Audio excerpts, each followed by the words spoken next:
So good afternoon and welcome. My name is Ben Hamilton. I'm a partner in our IT and IP practice. It's my pleasure to welcome you to Hall & Wilcox this afternoon. I'd like to first acknowledge the Wurundjeri people of the Kulin Nation, the traditional custodians of the land we're meeting on today. I recognise their continuing connection to land, waters and culture, and I pay my respects to their elders past, present and emerging, and to all First Nations people joining us. Welcome to Hall & Wilcox's inaugural Technology Week. We are thrilled to host you in person and virtually across the country, where over 5 days, industry experts are exploring the latest issues in technology, innovation and the law. Tech Week is brought to you by our Digital and Technology Economy Industry Group. This group is comprised of lawyers, many lawyers across our firm, who are committed to providing legal services to the tech sector or those who transact or deal in technology. On Monday, our first session, we heard from the New South Wales Minister for Customer Service and Digital Government. We heard the Minister deliver the keynote presentation where he spoke about the importance of trust in the digital economy and the potential shift in data rights towards individuals and away from entities that might hold those data or this data. We were also privileged to hear from our expert panel comprising of representatives of the ACCC, Accenture, EY and the Tech Council of Australia on the consumer data right and how data is influencing trade and commerce. On Tuesday, we heard about all things cyber risk, cyber insurance, and how to manage and mitigate the risk of a cyber attack. Yesterday, we had our highly informative session on decrypting crypto. And today, it's my pleasure to introduce our session on taking tech businesses to market. In this session, we will consider current trends in technology, M&A and capital raising, key considerations when undertaking a corporate transaction, when transacting in technology, insights on recent deals, including the key issues encountered from both sides, that's buy side and sell side, and how the lockdown era has changed capital raising. I'm pleased to introduce my colleague, Jasmine Coe, Senior Associate, who will host and facilitate our discussion on taking tech businesses to market. Jasmine. Thank you, Ben. Welcome, everybody. It is my pleasure to be here today with our amazing panel. We've got Adam, Jarron, Tom, and Lauren on the panel today with us. So I'll throw it to them to introduce themselves. I'll start with Adam. Adam, could you introduce yourself and tell us what you do? I think I'm definitely the oldest on the crew, so it's good. I might throw a different perspective. I guess I've been involved in startups since 1997, so I was lucky to be part of the original 5 crew of Seek.com back in the day. My role was really growth and hyper growth of the company and aligning that to traffic with Andrew. So that gave me a real taste, I guess, of the startup environment. As much as there was no blueprint or plan, it was all pretty much reactive. Put out fire, grow, do something else, just keep doing. That was really the model then. And then so right through to now, I guess coming 180 degrees, having been involved in fashion startups, payment startups, here also in California. A number of us put together an entrepreneurship innovation program at Monash University. That's just going gangbusters. I think we've got over 700 students that will engage with that program this year. And also I've got a team out at City of Casey launching Living Labs, an innovation fund and incubator. I don't know what I said, but they've left. Maybe a City of Casey resident, maybe program, but, to really try and to affect some change in community, which I'm really passionate about. The education side, it's been a real eye opener for me, having been in that environment for so long. So that's a little bit about me. Yeah, fingers in many pies. Yeah. Great to have you on the panel. Next, Jarron, would you like to tell us about yourself? Yes, I'm Jarron Puszet, Executive Director with 333 Capital. 15 years of experience raising capital and doing mergers and acquisitions, transactions for private and listed businesses. At 333 Capital, we're specialists in the mid-market, so we really love and have a passion for assisting businesses in that space achieve their growth through capital raising, acquisitions, and ultimately business sales. In terms of the team we have at 333 Capital, we're one of the largest boutiques in Australia, so we've got a team of over 25 very experienced professionals, and we always pride ourselves on putting senior level people and attention on every transaction. Great, thank you, Jarron. Glad to have you on the panel. Next we've got Tom. Thanks, Jasmine. Tom Smalley, I'm an investment manager at Skalata Ventures. Skalata Ventures is an early stage venture capital fund manager based in Melbourne. We focus on capital light, innovative, tech startups that have got a product in market. Typically, we're the first outside money into most companies, or at least the first outside institutional money in. So super early, talking anywhere from pre-revenue up to probably $50,000 monthly revenue. That's where we play. I'm an investment manager there, focus a lot on the due diligence activities. For all the lawyers in the audience, I used to be a lawyer before I landed this gig here, so I'm very familiar with what Hall and Wilcox do and what all you do. Thank you. Always glad to have a recovering lawyer on the panel. And last but not least, we've got Lauren. Hi everyone, I'm Lauren here from Lumi Interactive. I'm the co-founder. So we are game developers that focus on mental wellbeing products. We recently raised, we had Andreessen Horowitz lead our seed round where Hall and Wilcox represented us and saved our butts in the process. But that was a 9.76 AUD seed raise. Raised at just the right time. So I've got lots of thoughts and feelings about where the capital markets are right now and the experiences that founders are having. Kinder World is our main flagship product. That's in an early access beta. So that is on iOS and Android. If you want to download it and give it a go, you raise unique little digital houseplants by doing mental wellbeing activities. Yeah, so yeah, bringing the little co-founder perspective. So thanks for having me. Wonderful, thank you, Lauren. So thank you everyone for being on the panel and great introductions, everybody.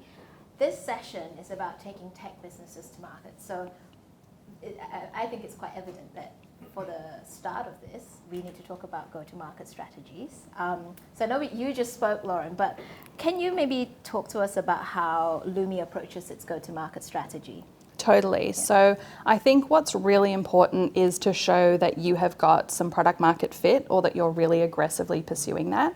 So from our perspective, we really only proceeded with a prototype product once I could show that Facebook ad click tests were going really well. People would want to have a look at the product, that I had people that were willing to pay for the product, and that the community would almost gather itself like a snowball. So a lot of that was going to TikTok and talking about this is our value proposition, this is the features, here's the art, this is the pain point we're trying to solve. If Headspace and Calm haven't worked for you, we're making this like social game world and it's very, very cute and appealing. That was a really strong indicator that we could deliver on product market fit and that we had tailwinds behind us and that we really understood who the target market was. So we could really show that we had at least indications or intention of putting money down. That went a really, really long way for those conversations with investors, but also partners to get involved and also those early hires as well. So really showing that you understand who it's for, why you're making it, how they're going to use it,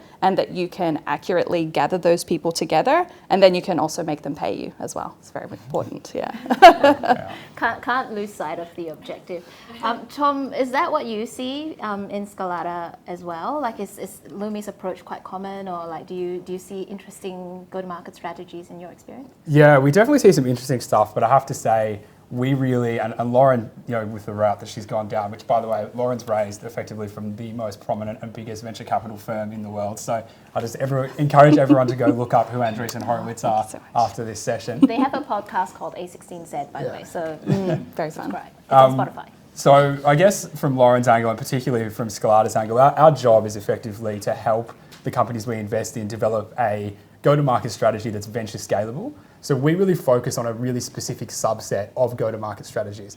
Any business out there, is going to have a go-to-market strategy. The three kind of key ones out there in the market are something that's sales-led, something that's marketing-led, and something that's product-led. And there's obviously a combination of the three is what most businesses are going to do. A law firm typically has a very sales-led approach. All venture-backed businesses are ultimately working towards a product-led approach, which effectively is having a product that sells itself.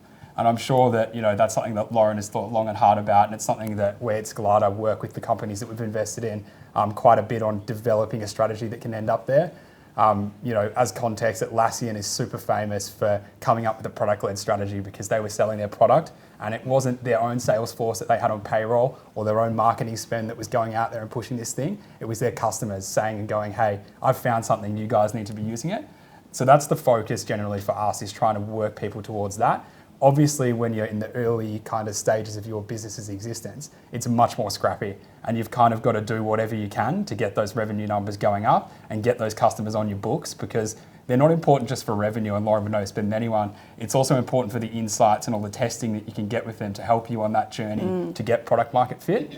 So for that reason, we kind of see a lot of, scrappy strategies across sales, marketing, and then ultimately with the goal being to developing something which can be product-led.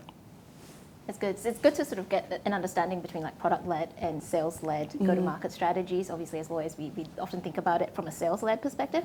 Professional advisors, I mean, Jarron, you probably have some experience with that as well. How do you approach setting the go-to-market strategy, and what have you seen work well for tech-focused businesses? Yeah, look, in terms of the go-to-market strategy for transactions in particular, it is a very tailored approach that we often take.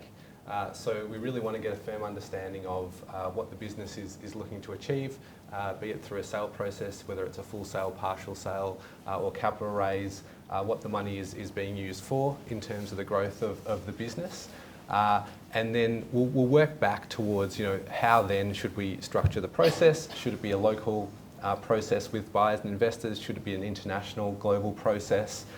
Which investors are we going to, and are we keeping it a very tight, selective process, or are we going wider, or even having a public process rather than a confidential process? So we'll really spend a lot of time at the outset with our clients, making sure we can achieve the right objectives. What we've seen work really well, so the last 3 technology trade sale processes we've run have all gone to international buyers. So we've found that really finding the right strategic party offshore can really yield a fantastic outcome for the vendors and the business. That's great. So we've seen it on both ends, that kind of early stage, really scrappy end, and then we've seen institutional investment and corporate transactions and how they approach go-to-market strategies. Adam, thoughts on this? I think that it's covered some pretty good ground there. I might take a different angle and a different lens on it. I think, I know there's a lot of talk about product market fit, but I think there's I'd encourage everyone to check out a guy by the name of Brian Belfour. So I don't want to steal his thunder, but I kind of like his approach, and he looks at a quadrant approach. So not just the product market fit, but also the distribution and the model. So for a startup that we've got at the moment, we've had 4 different price movements to test elasticity, for example.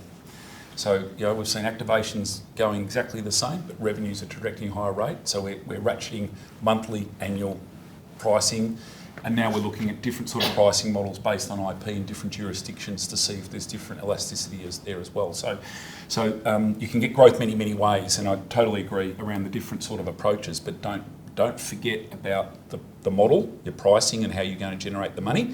And I love the way that Lauren talked about testing pricing, because not a lot do that early, so that's pretty cool. It takes a bit of courage too, actually, to ask people, conceptually, would you pay for this? It's a big question. It's a big question to ask. So not a lot of people do it. That's the other thing.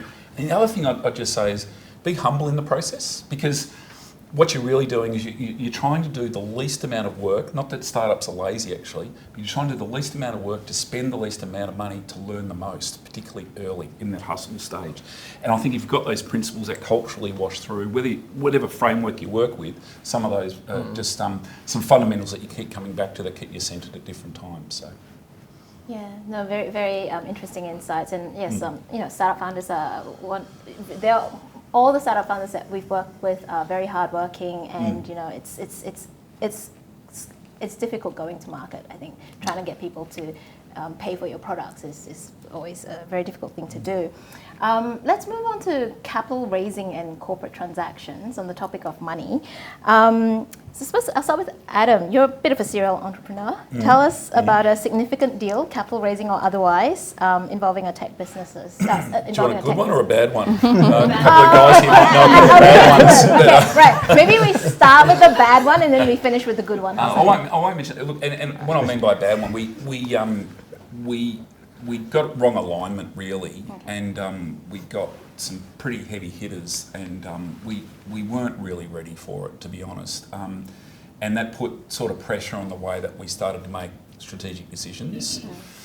Having my time again and having done it is really that constant engagement, getting alignment, constant communication, and again, not raising as much. We ended up raising 12 to 15 million in about 9 months. It was just too much. Started bringing tech. We just grew too quickly.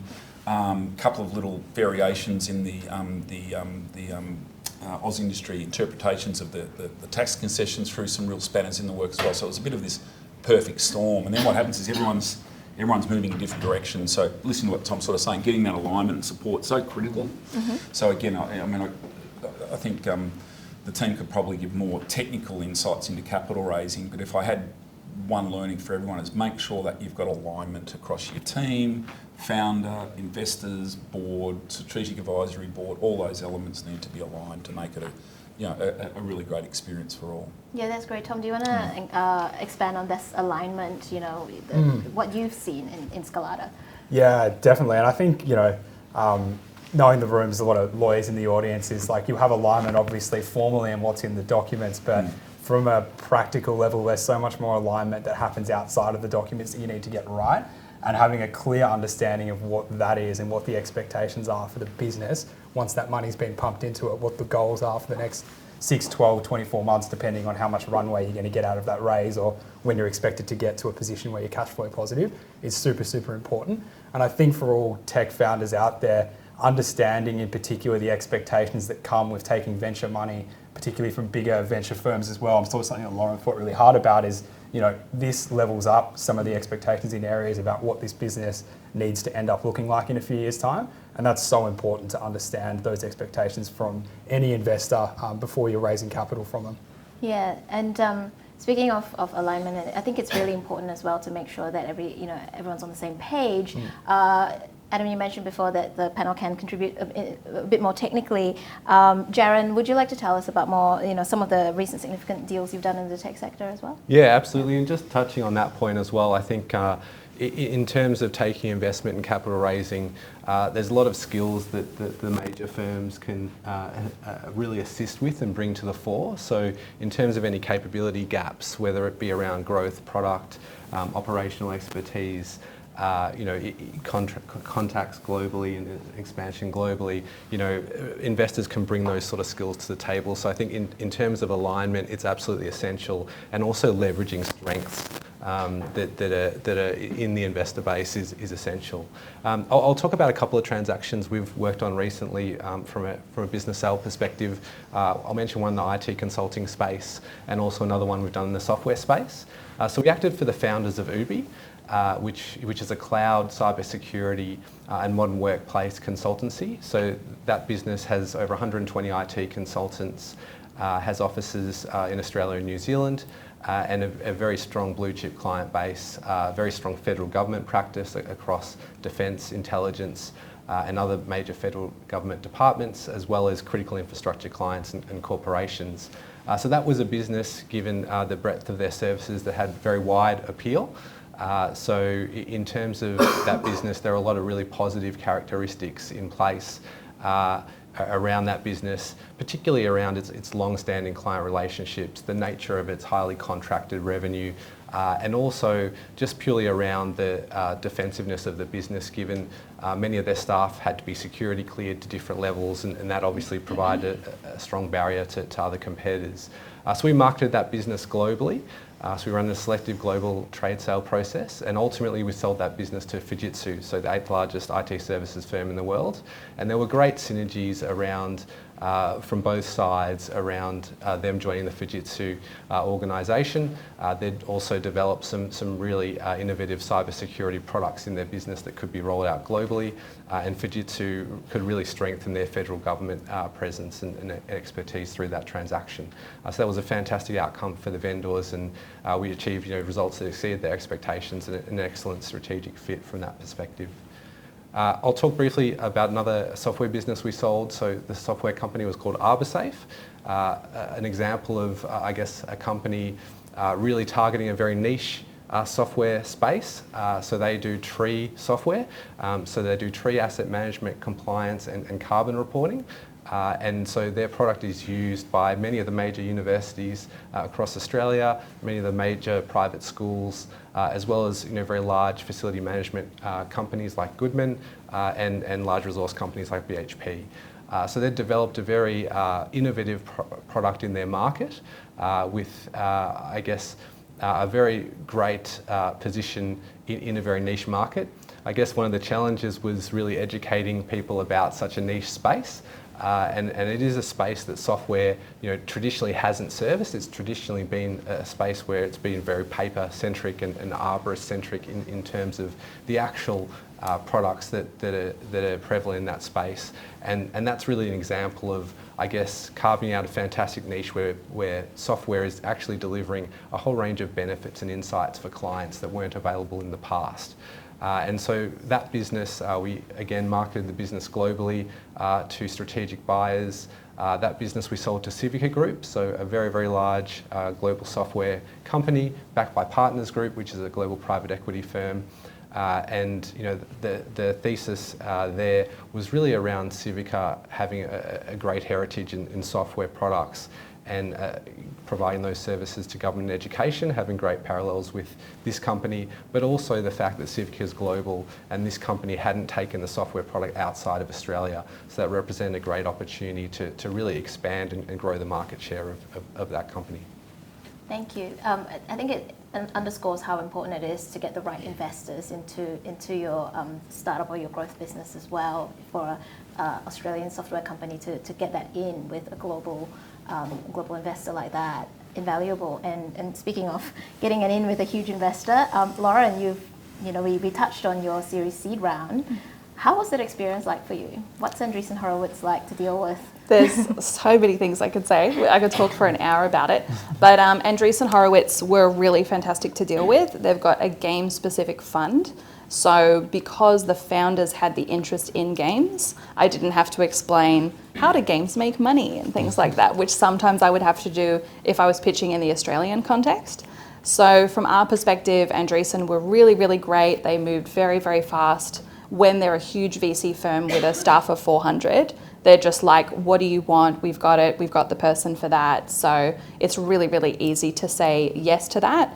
So because of that, you have to be really careful that you've got Australian mentors as well as like US mentors and advisors that can let you know, look out for this. This is a norm. This is not a norm. This is where they're pushing you. This is where you can push back.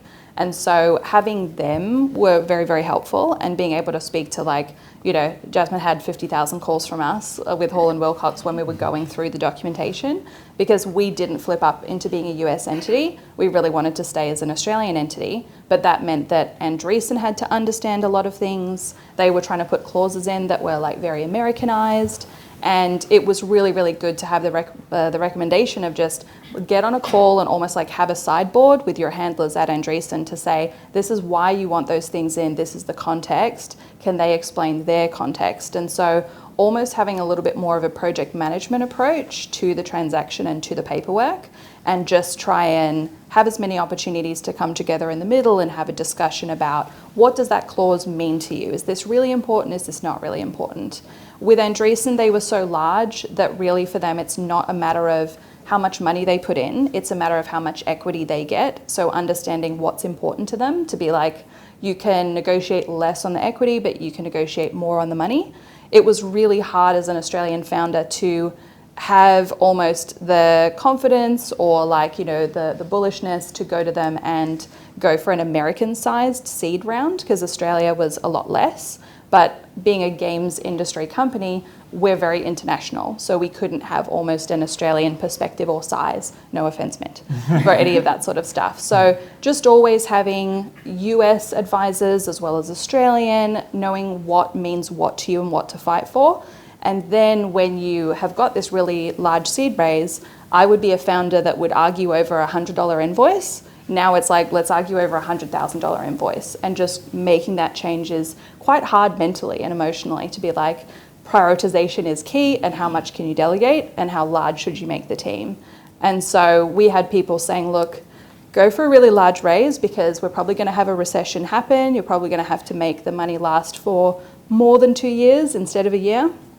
So having that perspective of people that are like, I've seen the waves come and go 10 times, experienced people like Adam, speaking to them, and not just like young, terrified other co-founders as well. So to have that sense check. So that's a few of the things. I could talk forever about it, but I think that's some of the top stuff. I'm sure we've got time, and I'm sure the audience will be interested to hear what your experience is. But we'll open up to Q&A later. I think now it'd be really good, just on the topic of the recession and what's ahead? If we talk about key trends, I think there's a lot of navel gazing happening at the moment. Everyone's a bit cautious. There's a bit of moderation. Adam, what are your thoughts about this? What do you think? Why me first? Because I just like to pick on you. It's a big question. What next, isn't it? I mean, we're seeing some really unprecedented events happening. I think things that I'm definitely seeing and involved with. But locally. So I'm really fascinated with local. Where the startup I've worked with, when there were 5 people, are now building shipping container-sized energy storage capability that runs cold, doesn't generate any heat, which means it can operate in some really interesting environments. So there's no doubt that energy, circular economy, we've launched that out at the City of Casey to look at some really interesting stuff around sustainability. So there's no doubt that market's going to be huge. You need to take a longer view of that. So that's one area. From a workforce perspective, there's no doubt, and I'm seeing this through students and engaging with students that are coming through, their attitude to work is very different to me or even you guys actually at different stages, and I think the workforce around contingency and how they operate is going to be very different, and even governments, how they manage the fact that I could have someone, and I've done this, I've had teams saying we're off for 6 months, they're skiing in Whistler but still working for an Australian company, paid here, paying taxes here, although living there. So I think contingent workforce and with skill shortages. I think we were talking about it. Was James? We were talking about it, weren't we? Skill shortages in developed nations as well. So I mean, there's many others, but I definitely see the area of renewable sustainability, huge opportunities there from an infrastructure shift, but also equally as impactful is going to be how the workforces operate and how they get paid. And how they're looked after as well is going to be really fascinating over the next 5 to 7 years. Yeah, I think it's really interesting to see, and we do see a lot of that as well because, since the pandemic, people work from home, people work remotely, people work overseas. I would love to be dialing in from a beach in Bali right now, but it's also challenging because then you have to consider things like what are the employment laws in Argentina, and you're based out of Melbourne. So I think it's an interesting time. Investment. Health and wellbeing, productivity, investment skills, upskilling, all those things all still play a role. So it may work from a transactional perspective, but how do you create sustainability in a business that you're trying to build and other things as well? So I think it's I don't think there's a prediction there other than a couple of really kooky statements maybe. Yeah, no, it's good to see these trends coming through. Tom, do you see something similar or? Yeah, definitely. I mean, it's the $1 trillion question, what's going to happen in the short term. Yeah. I could offer a view as to what I think is going to happen, but I wouldn't put, any of my own money necessarily behind exactly how the next 18 months are going to play out. If I could, I would, obviously be in a very good position. But what I'm seeing, at least in the early stage kind of funding market at the moment, is that it's still pretty hot. And that's just because there's a lot of capital that's been allocated to VC fund managers over the last 2 years. And for that reason, there's still a lot of active investors that are investing in the early kind of stages of, startups' fundraising journeys. There's obviously been a massive pullback, which has been covered, at large in the news about what's happening in the US, what's happening at the later stages, kind of, from the, I'm sure you've got plenty of views on their, pre-IPO market and all that kind of stuff at the moment, but that's definitely taking a hit. So I've got no doubt, based on historical data, that will flow down to where we play eventually. But we're not seeing too much negative activity there, at least in the fundraising market. Where the overall economy is going, I have absolutely no idea in the short term. But kind of touching on some of the things that Adam touched on, I'm super bullish about this sector and Australians' ability to, build fantastic companies in this sector. Just talking a lot to university students are part of my job because they're a key, source of, founding demographic for us. It's really become a thing over the last 5 years that now entering the startup industry and becoming a founder is considered a non-crazy career among high-performing university students. That was not the case when I was at uni 10 years ago. That's something I'm super, interested in pursuing. Australia, in general, has lagged behind the US. Hearing that Andreessen has 400 employees, that's crazy. That's just amazing and just such an indication of how far advanced their technology and their VC funding market is in general. We've got a lot to catch up on, but I think we'll catch up really quickly. And there's going to be a lot of growth in this sector, as Adam's touched on, over the next 5, 10, 20 years. Yeah, I'm confident that Australian companies will catch up because as we were talking about before, did you say 8% of the IP? It's depending on how you look at it, but yeah, Australian University in particular create about 8% of the world's IP. I'll have to validate what the definition is, but it's more, in essence, the context of that we're commercialising 2% of it. Yeah. So on a world scale, Australian University is a great research. We've got some, pharmaceutical, biotech, even engineering now. We've got some unbelievably great skills coming in the IT sector, development game, you name it. It's, I guess, if I look at, say, 10, 12 years ago, you could probably talk to seekrealestate.com and maybe Atlassian was sort of, a little kid on the block growing, and now they're the gorilla. Now you can point to dozens, and you're right, Tom, this generation are coming through to say, well, that's being done, we can do that. I think it's a harder road. We partner with Berkeley, and they created a Skydeck fund with the same program that we run at Monash, and I think they raised $20 million for their fund. Within a month later, they had $1 billion fund up and running. Yeah. That's the difference. And so when you're looking at growth, it does require investment. It requires skilled investment, aligned investment, targeted investment and support. And I think if we can nail that to some scale, considering we've got I think we're the third largest investor in the New York Stock Exchange in dollar terms, Australia, through the super funds. And if you look at, I think, savings prior to COVID, Australians have got 3 times as much savings now post-COVID than they had pre-COVID. Now, I know we've got inflation in there, we've got low unemployment. This is why it's all unprecedented. These things just normally don't sink like that. They're all out of kilter for some reason. So I'm with Tom. If we want to roll the dice, we can have a crack at it. But that's probably it's probably where we're at, I guess. So we got 2 out of 4 out of positive, bullish about Australian. Yeah, 100%. And I have to say, just on that as well, I think Adam and I both take a really long-term view. Yes. Because the startups that Adam's working with are not expected to exit in the next probably 2 years, and the startups we're investing in have got, we've got a 10-year fund at the moment, so we've got plenty of time to see these companies develop and grow into the valuations that we hope we can grow them into. Yeah, and it's good to hear that there's strong investment. Jarron, what are your thoughts? What are the key trends in IT and M&A capital raisings? Yeah, look, I think there's been a big structural shift of the importance that businesses and government now place on technology and using that technology to really produce efficiencies through their organisations. And we've seen a massive digitisation and modernisation of IT programs, and these are very big projects that involve a tremendous amount of expertise and a tremendous amount of resource across the economy. We've also seen a very tight labour market in the technology sector in general, and there's been certainly a war for talent, and the technology organisations that exist have probably struggled to find the same organic growth pathways that they would normally have access to. So it's not that easy for them to grow outside of doing M&A transactions.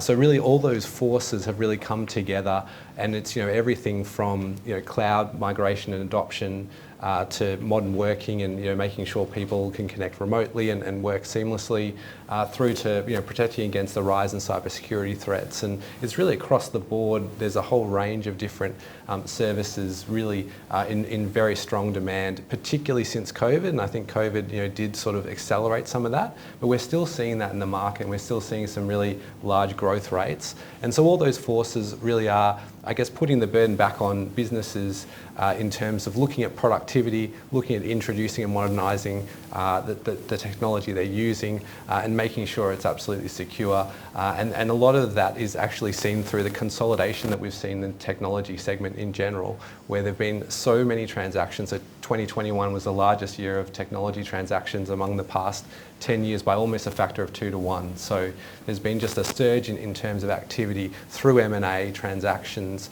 where acquisitions are being made, and a lot of that is from global players as well, looking at Australia as a really key market for them and looking to grow. So we saw Singtel's NCS in March by 2 major private Australian firms in Arc Group and Dialogue. Those were both 300 mil acquisitions, and priced at circa 15 times EBITDA multiples. So strong pricing. We've also seen many other internationals enter the market. So we've seen obviously a number of others, including Capgemini, who bought Empire, which is a large listed IT services and managed services provider last year, as well as Crayon Group buying Ripe, and that Ripe transaction was at 23 times EBITDA. So some really significant multiples in the space. Huge multiple. Yeah, significant multiples and a lot of deal activity. So even though this year we're slightly down on last year, it's still the second highest year in terms of volume of transactions we've had in the technology segment in Australia among the last 10 years. So I'm gonna throw a cat amongst the pigeons here. I'm hearing a lot of positivity, a lot of optimism. Jarron, what is happening in terms of tech business valuations? You know, you're reading about all these tech businesses being overvalued, and you know now they're all not doing very well, and tech businesses are getting rid of people.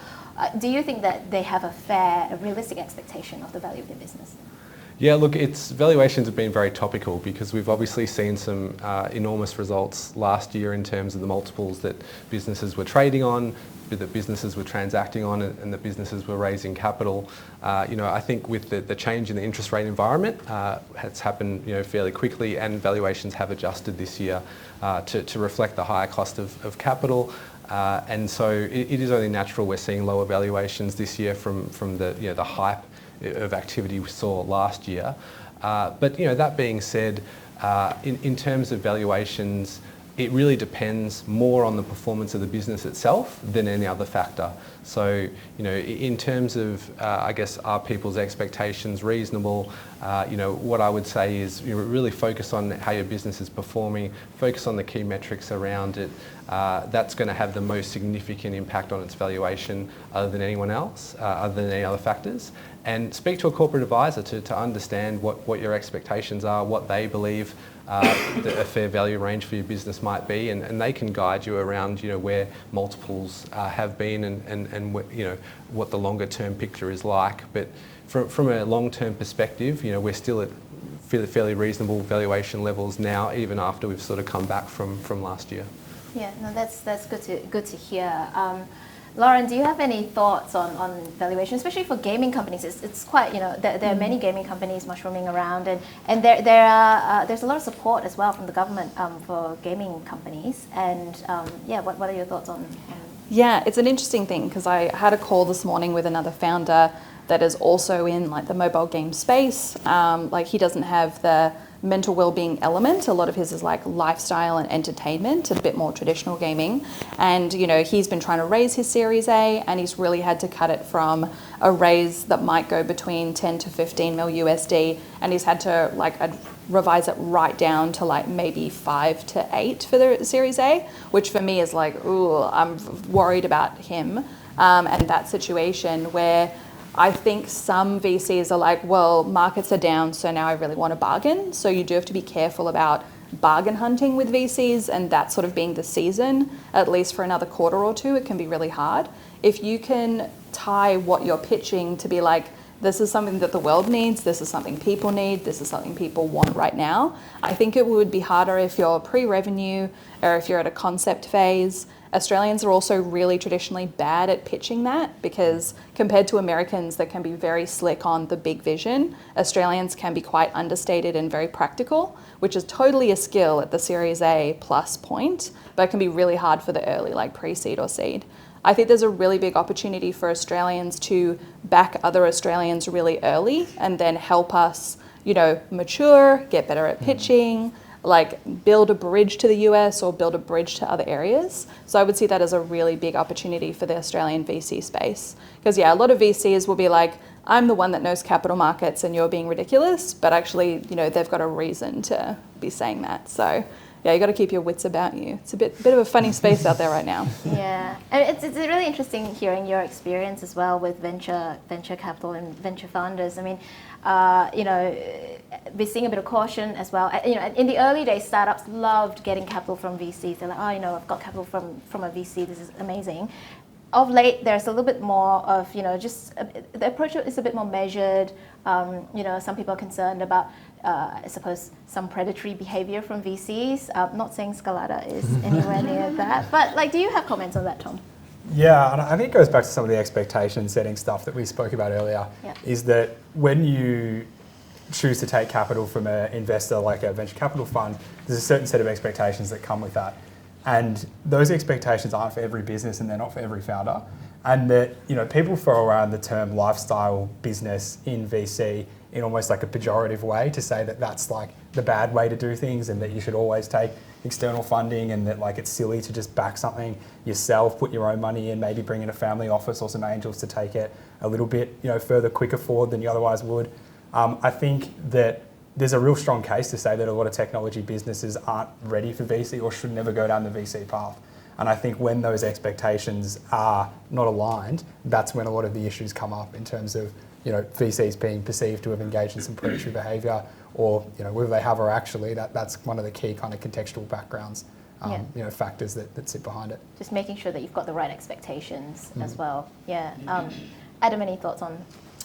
No, I mean, we're circling back to the same points, which validates the importance of, you know, alignment and also, you know, as a founder, what is it that you want out of that business over 2 to 5 years? And again, I always come back to longer view because regardless of what happens today, interest rates go up, down, whatever, things tend to sort of balance out over the journey. But if you can pick that trend, if you like, and you're picking that, what we're trying to do here. Yeah, no, you're picking that trend, and it's something to look at the data and sort of echo what you're seeing in the data. It's one thing. I think there is a bit of art and science in saying I'm seeing what the data's telling me in terms of movement, because when you see environments like now, why I'm excited about it, it's where the opportunity is, it's where the pain is, it's where problems are occurring, higher interest rates. Okay, there are bank alternatives. Is there, you know, if we're saying that there are savings, what can people do with those savings? If we're saying that post-COVID, there's people that, you know, we're really struggling with sort of mental health. Okay, like we've got games coming on. So I think as an entrepreneur, I'm always glass half full. I said it to my daughter yesterday, and she was really getting down about it. She's in Year 9, and I said, Lily, I reckon the next 100 years, not that she's going to live for 115, maybe, I don't know. I actually reckon there's going to be no better time to have lived prior, even though there's going to be some unbelievable, but I just reckon there's this, the attitude of this generation coming through, the entrepreneur mindset now that we're seeing like never before. Like if I talked about being an entrepreneur in 1997, I reckon they would have had a mental image of Christopher Scaife or Alan Bond or whatever. And we actually got Alan Bond to do an ad for us at Seek, if anyone remember. We actually got him to do an ad for us at Seek, which was quite fun. It only aired once, and we got so much airtime out of it. But my point is I'm really bullish that we've got some really great minds that are going to see this state of change as a real opportunity to solve some pretty big problems that create even further opportunities. That's why I'm bullish about it, you know. Yeah, no, and it's definitely in a dynamic space. And if you're thinking of, you know, future-proofing ourselves, the economy, like this is where people should be playing, and that's my view anyway. But can I just add to that? I think sometimes we get caught on the bad news story all the time. Mm-hmm. Yeah. And yet what I'm seeing, I'm seeing greater diversity in startups. And we're not where we need to be, but we're seeing greater diversity in startups, not just in terms of the people involved in startups, but the problems we're solving even, and how we're going about them. And that tells me we're getting to a level of maturity. I still think we've got a long way to go in that capital alignment around how do we get capital of scale or volume in the Australian context. And like, to your point, how do you get these great startups to treat the rest of the world just like another state, you know, in a way, because you can navigate that. You can navigate those things with the right teams involved. So, yeah, that's why I'm excited, I guess, about where we're heading over the next 10, 20, 50 years, really. Yeah, I mean, I like to think that, yeah, we are seeing more diversity in startups. I mean, Lumi being, you know, a really great example of that. Yeah. Women-founded game development company focusing on mental health. And I think we're seeing a lot more of that come through as well. And you know, there is a strong, not just sort of D&I case for it, but there's also a strong revenue and profit generation case for it. So I do think that that's where we're heading, which is great. I think we've come to a point in our panel now where, you know, we try to get the most that we can from your collective experience. So I'm going to ask you about, you know, what are some learnings and tips that you'd like to impart to the audience and to the people listening to this panel? Who would like to start? I'm not gonna pick. Okay, maybe I should pick. Who should I pick? Jarron. No, I'll go ahead. So Look, I think what's really important when you go to market and undertake a transaction is having a great team around you. And obviously in a capital raise or a business M&A perspective, that often encompasses not just the commercial advisors like us, but a great law firm, great tax and accounting advisors, and it is a whole transaction team that you sort of build around you. And I think that adds a tremendous amount of value because it means you're well informed at each stage of the process. It takes all the pain points and the stress and the pressure sort of out of the transaction. And transactions can be quite an emotional time for business owners because it's really about the future of their business, and it can be quite transformative in terms of the future of their business. So just having the right advisors and team around you when you undertake that transaction is of extreme importance, and it comes back to, I guess, the experience point that we touched on a lot of time in terms of really having deep experience in each element of the transaction process, and that really ensures transaction success in the way the business is taken to market, is marketed properly, is marketed to the right set of buyers, through to actual diligence and transaction documentation. There's a lot involved in all of those aspects, and it's not to be underestimated. So really having the right team is paramount. That's great, yeah. Get the right team, get good advisors. And Tom, what are your thoughts? What would you impart? Touching on some of the stuff that's been said earlier by everyone on the panel, just how international things are in this sector at the moment is just insane, and it's just going to get more and more international. So just encouraging everyone in the audience who's involved in the technology sector, follow what's happening in the AFR, but really broaden kind of your news sources and your information sources beyond what you're seeing in Australia. Follow certain people on Twitter, listen to certain podcasts, really explore what's happening in technology transactions or technology businesses outside of Australia, because if we want to catch up to the rest of the world and build awesome companies like Lumi out of Melbourne, we're going to have to go and listen to that space, because that's where we're going to have to compete.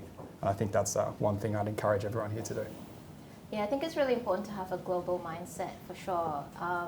That basically what you're saying, everyone needs to listen to A16Z on. Speaking of Andreessen Horowitz, Lauren, do you have thoughts, like what would you impart to the audience from your experience of having gone through that Series Seed round? I would say whether someone is a founder or someone looking to deploy capital or provide services, find the people that you can align on with purpose and vision, because founders care down to the ground so much about what they're doing, and you'll be a really poor match for them if you can't understand why they love it or feel interested in the problem or what their solution is. If you're coming in just as money or just as a service, please just let them go. Let them find someone that will also get excited, because if I'm going to have long hours or problem solve, or I'm looking for thought leadership or people that enjoy having conversations with me about the business, and if that other person doesn't seem to be interested, they're absolutely not the right fit. So whether you're looking for founders to invest in, you're a founder pitching or a service provider, just look for people that sort of get you excited, that you're just really into what their vision is, because that's where I see the best transformative relationships happen. Yeah, that's my thoughts. I can't underscore the importance of hiring the right people. We've seen so many startups that struggle having not hired the right people, and then having difficulty trying to fix the situation. So yeah, absolutely. And if someone's not aligned, then as Lauren says, let them go. Adam. That's right. I reckon early days, I think I used to spend so much time trying to sell the vision to your startup and why people should stay. So I definitely agree with that. It's definitely a mistake. And I've found out I've got two characteristics. One is I'm not that smart. I'm a bit pig-headed at times. So it takes me a long while to get these learnings. So that's definitely a big learning. I think actually, and this might sound a little bit sort of fluffy in a way, but have courage in yourself and back yourself a little bit. And what I mean by that is I think a lot of people are reserved, or and maybe it is that the Australian understated sort of mindset, but have a bit of courage and be okay that it may not work, because I don't like the F word, the 4-letter F word, and there's 2 of them, and I don't use either of them.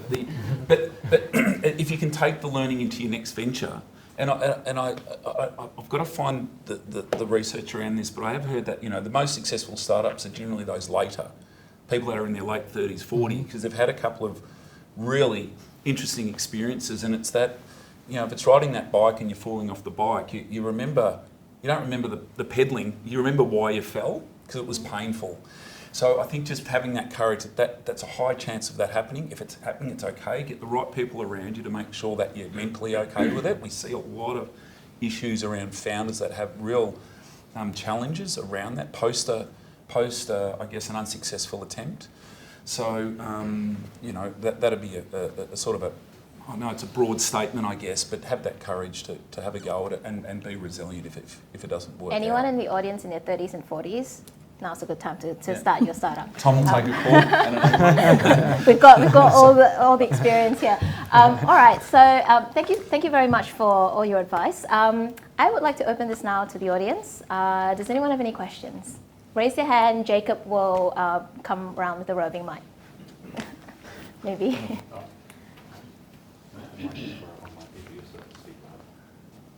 I've got a question for Adam. I had no idea that you were one of the first people on the ground at Seek in, what was it, the mid-90s? Yeah, 97. Whatever, and whenever I think of Seek or MYOB, as you said, realestate.com, I kind of think of that's where it all started in the Melbourne, Australia ecosystem. And I'm just interested in, I guess, your involvement as Adam, you know, 20 odd years ago with Seek, and then your involvement with similar tech businesses today, other than you know, using Alan Bond in adverts. Kind of what are the key differences? Oh. Well, I had colour in my hair. There's one difference, and more of it. Look, there's no doubt that there's a higher degree of sophistication now in the way that you can look at a business. There's formulas, whether, you know, how you're acquiring customers, the cost of acquiring customer, lifetime value, time to value. You know, there's these sorts of formulas that give you insights. Now, they're not always the answers there, so I think they're certainly more sophisticated. There's no doubt that the calibre of founders today are at an elite level, I see. I'm talking the generation into the 20s. Now, I did talk about 30s to 40s, but that doesn't mean the people in their 20s aren't elite either. I just think they're more prone to make some mistakes because they haven't had that journey. And that should be okay, by the way. Should be okay, it's all been there. So, you know, if I can, maybe do it through a description. So our office was a small little office with a second-hand fax machine, and our lead investor was smoking in his office next door. So that probably give you some landscape of the environment we're operating in. And so we rolled forward. We launched the site. We had 5 job applicants. It was Andrew and myself actually did the first. Not that we didn't want to work at Seek, but we just thought, is the system broken? And we hadn't really tested it, you know. We had the site go down for 2 or 3 days because we didn't really have the right procedures about rolling things back and how we tested things. We did a lot of just building stuff and shipping it without prototyping and that sort of stuff. What we did do, which I thought, which was really clever at the time, we worked off the data probably better than anyone else, and we knew we were buying traffic by click rate, not by banner advertising, which is sort of like Google AdWords now before anybody was. And we knew our acquisition rate about 5 to 7 cents, where the competition was probably around about $40 or $50. So if you look at that economic equation, we want to talk productivity or whatever it may be, we knew that was a real differential. So now we sort of fumbled our way, not fumbled, but we sort of worked that out, that was where the game was heading. And then we moved to a fixed pricing model, monthly subscriptions to get all the hidden job ads, rather than we started off a per ad, per word cost model like the newspapers, you know. So there's no blueprint. I think what I'm seeing now is that, you know, there is that high degree of sophistication. I think the models, whether you want to use design thinking principles or whether you're looking at pricing models and principles, how you test elasticity and those sorts, so much more sophisticated than now. But so's the market as well. The consumer's so much more, and they can switch very, very quickly. So you also got to be dynamic in the way that you go and capture that market, if it's like a digital outreach sort of model or a market-driven model. So. Good. Thank you. I think we've got another question here. Yeah. Very happy to. Tom, you touched on before how VC funding may or may not be appropriate for some startup founders. I was just wondering if you could sort of touch on when it may or may not be appropriate and what founders need to be thinking about And I don't know, Lauren, if you want to jump in about what you thought of that as well at an appropriate time. Yeah, I mean, this is something we see every day ourselves as a fund manager. Is it's a whole different equation when you're a custodian of somebody else's money, and it's not your own money. There's a lot of other considerations that you need to put in place, and a lot of procedures and systems you need to be able to put in place, because it's such a more of a serious situation than if it's just your own money and time that you're investing in the business. So I think that's the first kind of key differentiating factor. I think the second one is that if you're taking money specifically from a VC fund, there's an expectation of two things. The first one is that you're going to grow super, super aggressively, and that you're going to not be able to pull your foot off the accelerator really for the next 7 to 10 years or until you can get an exit for that fund. And the expectation that comes with that is that there is going to be an exit, and that at some point you are generally going to have to sell with the VC, whether that's by listing, on an IPO and getting someone like 33 Capital to facilitate an acquisition or an IPO at that point in time. That's a very different path to wanting to be able to build a business which maybe doesn't need to grow as aggressively. And if you're not growing as aggressively, there's obviously less pressure on you as a founder, on your team, on your ability to really execute under time pressure that there might otherwise be in a business that isn't VC backed. Yeah, and I think weighing in on that a little bit, it's like if you're an Australian company and you're in love with an Australian problem and you only want to do things for Australians, VC is not going to suit. It just has to be super international. And like speaking with Andreessen, they've got a 600 million USD fund. They expect only 1 or 2 of the tickets in the machine to actually return the whole fund. So they're like, we want $1 billion exit sort of thing. And so they're not going to push us until we explode, but they're just like, look, some people will have some amount of an exit, some people will flop. That's totally okay. We understand. We're going to do at least 50 bets. And so that mindset of being like, could I make $1 billion business? Could it be this sort of thing? Like, is there enough mechanisms in my industry? Games can just be so contactless, very capital light. Like, yes, we can build $1 billion businesses, but that doesn't suit everybody. And some people just would never want to give away their baby, like to ever sell or to ever IPO. And like, where does the IPO happen? Because there's been 2 Australian gaming companies that have IPO'd in Australia. Neither of them have done very well with their share price. So I'm just like, okay, it's probably an exit. And from our perspective, once we did the raise with Andreessen, and that was in March, we've recently had an approach from someone that's kind of like making soft offers for like a $40 million USD exit now. So like, do you want to get out of the game now? Maybe 5 years ago, I'd have been like, that means like, $20 million for me sort of thing. But from that perspective, none of my investors would go for that now. So, and I don't want to exit, like I'm not ready, but just that mindset change is wild, really, really wild. So yeah, it doesn't suit everybody. You have to be like, we're going to go big guns, we'll go international, we'll have more offices, we'll have a big team. So yeah, it's a very, very different sort of space. Yeah. Sounds like VC funding, go big or go home. Yeah, a little bit like that, yeah. All right. I think we had another question. I have one here, a very quick, Lauren. Yes. Congratulations, by the way. Thank you, everyone. It's been a great session. Lauren, you've mentioned pitching a couple of times. It's an area that we see a lot in our work, particularly as female founders. But for you, what's worked well? If you could maybe give top tips. Yeah, totally. Yeah, I mean, the female founder experience, again, we can have a whole talk that's just on that. But yeah, what Adam's talking about of like, keep pitching until you're confident, keep pitching until you're not scared anymore. Pitch to people first that you don't care if they like you or approve of you or understand you, and like doing that until you are like very relaxed, is really, really helps a lot. What else in pitching? Get a lot of opinions on the pitch deck.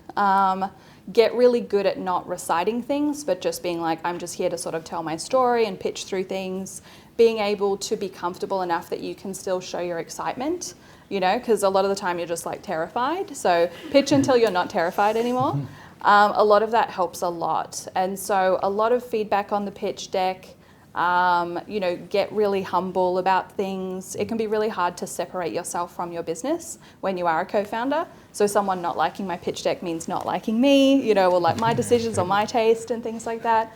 And yeah, we had like a pain club with other founders where we would all talk about how much we'd just like totally eaten dirt and like fumbled pitches and things, or, missed a meeting or done something disastrous. And so having people where there's like the trust to emotionally and vulnerably share a lot, because sometimes you'll come out of it and be like, I totally screwed that up sort of situation, and have other people be like, don't worry, I did X, Y, Z, you know, helps a lot. So yeah, that's a couple thoughts. Very salient thoughts. Another question there. Well, thanks everyone. That was some really great information there. This question is for Tom and Jarron.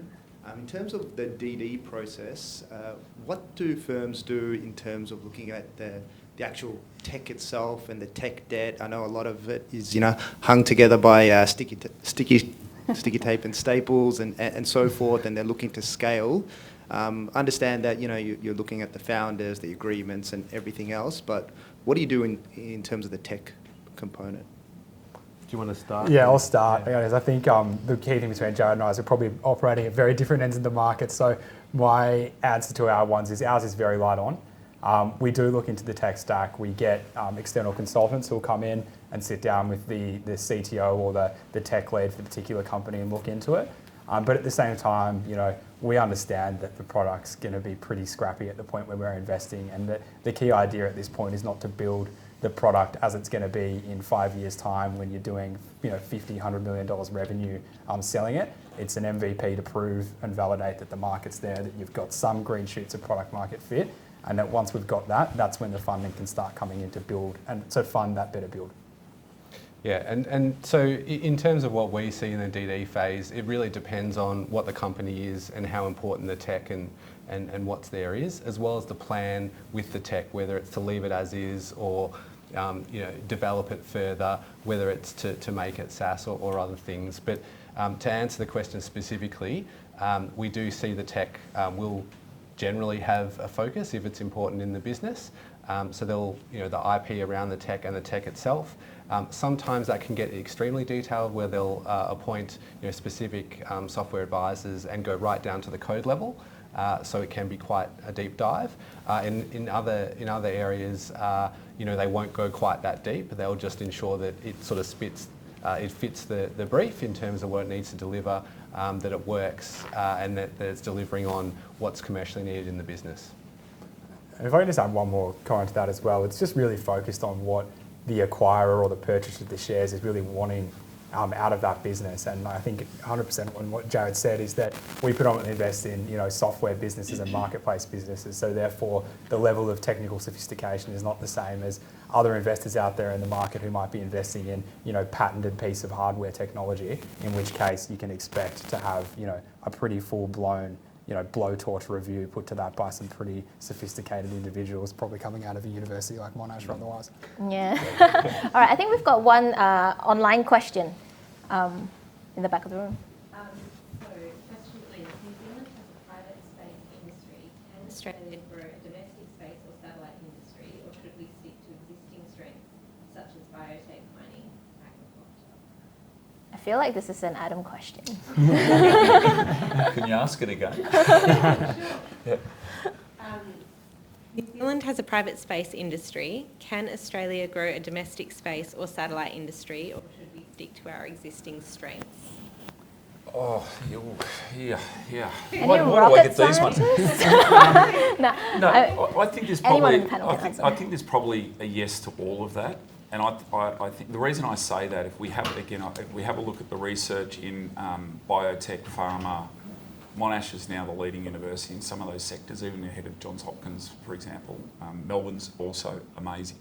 And then you can push into the stuff that's happening in New South Wales as well. But if you look at, I guess, from a competitive advantage perspective, there's no other country with companies that can dig holes as well as we can. So we're really great miners of physical stuff.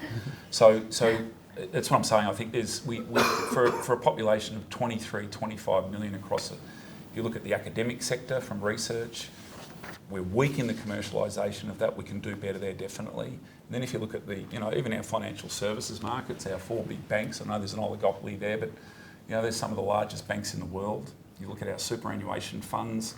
So the financial sector, there's a lot of skills there as well that can be transported into emerging markets like Asia. So in short, I think, yes, there's going to be competitive advantages, opportunities that we should be investing in, but also too, we should be exploring those other areas that we think might be 10 or 20 years out. And I think we look at renewable energy, and I can just for a second, the CSIRO's developed polymer-based solar receptors. And we go, okay, well that's pretty exciting. Why polymer? It's really cheap to make. Cheapest thing that we can make is polymer. The largest printing plant in the world for polymer is Melbourne on our currency notes. We're world leading in currency. I think we might even provide that technology to 10 other countries now. And if you can get, in fact, in terms of just, even though those receptors aren't really as efficient as, say, silicon-based, I think it's something like 100 square kilometres of that capability virtually powers most of the world's energy requirement now.